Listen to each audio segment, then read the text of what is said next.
وہ 100 بچوں کا قاتل جاوید اقبال، یہ سٹوری بھی جو ہے ہم نے پہلے بھی آپ سے بات کی تھی، اس وقت بھی لوگوں نے بہت زیادہ فیڈ بیک دیا تھا.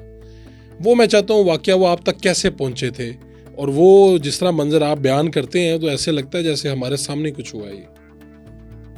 یہ واقعہ جو سر جنگ میں ایڈیٹر تھا. یہ 30 دسمبر 99 کا واقعہ ہے. چاچا ستار نامی ایک چپڑاسی تھا، اس نے ایک بھاری برکم خط لا کے مجھے دیا کہ یہ ایڈیٹر کے نام خط ہے. وہ میں نے رکھ لیا. اس کے جانے کے بعد جب میں اس خط کو کھولتا ہوں تو وہ خط کافی بھاری تھا، تو ایک دم میرا کمرہ جو ہے وہ تصویروں سے بھر جاتا ہے، زمین پہ بکھر جاتی ہیں تصویریں ہی تصویریں. میں ایک ایک تصویر اٹھاتا ہوں، جمع کرتا ہوں، پھر اس کو گنتا ہوں. وہ 103 تصویریں ہوتی ہیں. پھر ان تصویروں کے پیچھے نام لکھا ہوتا ہے یا کوئی کوائف لکھے ہوتے ہیں. پھر ایک رکا ہوتا ہے کہ میں فلاں آدمی ہوں اور یہ بچے جو ان کی تصویریں آپ دیکھ رہے ہیں میں ان کو قتل کر چکا ہوں، میں ان کے ساتھ زنا کر چکا ہوں، زیادتی کر چکا ہوں، میں ان کو تیزاب کے ڈرم میں ڈال کے مار چکا ہوں، یہ وہ، اور میں اپنے جرائم کا اعتراف کرنا چاہتا ہوں اور میں کنفیشن کرنا چاہتا ہوں. میں پولیس کے پاس اس لیے نہیں جانا چاہتا کہ پولیس مجھے قانونی سزا دلوانے کی بجائے پولیس مقابلے میں مار دے گی، اور آپ سے توقع رکھتا ہوں کہ آپ مجھے عدالتی انصاف دلائیں گے. ایک خط اس کے ساتھ ہوتا ہے، وہ خط میں پڑھتا ہوں، نمبر لکھا ہوتا ہے.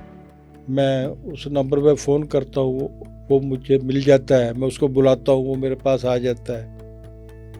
پھر وہ 3 گھنٹے میرے کمرے میں میرے کیبن میں رہتا ہے، پوری کہانی کو مجھے سناتا ہے.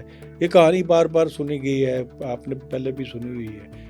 تو باقی رپورٹرز نے بے شمار، جنگ کے رپورٹرز نے بھی، دوسرے اخباروں کے رپورٹرز نے بھی اس کے فالو اپس بہت خوبصورت کیے، اس کہانی کو تسلسل کے ساتھ چلایا. لیکن میری اور جاوید اقبال کی جو ملاقات اور باتیں تھیں وہ دو بدو تھی. اور وہ 3 گھنٹے کی ملاقات. ہاں جی، وہ یعنی وہ جب جنگ آیا اور آپ کے دفتر میں آ گیا. اور مجھے اس کو فوج کے حوالے کرنا پڑا تھا کیونکہ جنرل شمیم وائن تھے، وہ آرمی کے ایک شعبے کے سربراہ تھے. تو انہوں نے کہا تھا کہ آپ اس کو پولیس کو نہیں دیجیے گا، یہ مار دیں گے، تو یہ فوج کے حوالے کر دیں. میں نے اس کو فوج کے حوالے کیا تھا. یعنی اس وقت آپ کے دل میں بھی آیا کہ پولیس کے حوالے کیا تو یہ مارا جائے گا. جی ہاں. تو پھر ایونچولی ہوا کیا پھر اس کے بعد میں؟ وہ اس کا کیا بنا تھا؟ کہ پولیس کے حوالے کر دیا گیا. کچھ عرصے کے بعد دوبارہ پولیس نے اس کا ٹرائل کیا.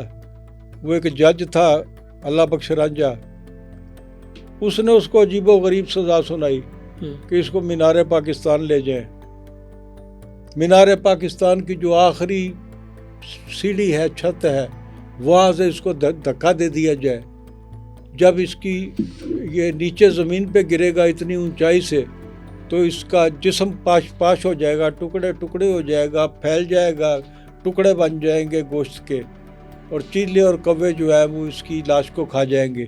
اس قسم کی اس نے سزا سنا دی جس کی نہ قانون میں گنجائش تھی، نہ اس پہ عمل درآمد ہو سکتا تھا. بے وقوفانہ سزا تھی. میرا دوست تھا وہ رانجھا، میں نے اس کو کہا بھی کہ رانجھا تم نے بہت بے وقوفانہ کام کیا ہے جو سزا اس قسم کی دی. تو میرے خیال میں اس کے بعد پھر اس کو لے جایا جاتا ہے، جیل لے جایا جاتا ہے. جیل میں اس کے 2 ساتھی بھی ہوتے ہیں، اور تینوں کو میرے ذاتی خیال میں وہاں جیل میں مار دیا گیا. انہوں نے خودکشی نہیں کی تھی کیونکہ اور راستہ کوئی نہیں. خبر یہ آیا کہ خودکشی کر لی تینوں نے. خبر یہ دی گئی کہ تینوں نے خودکشی کر لی ہے.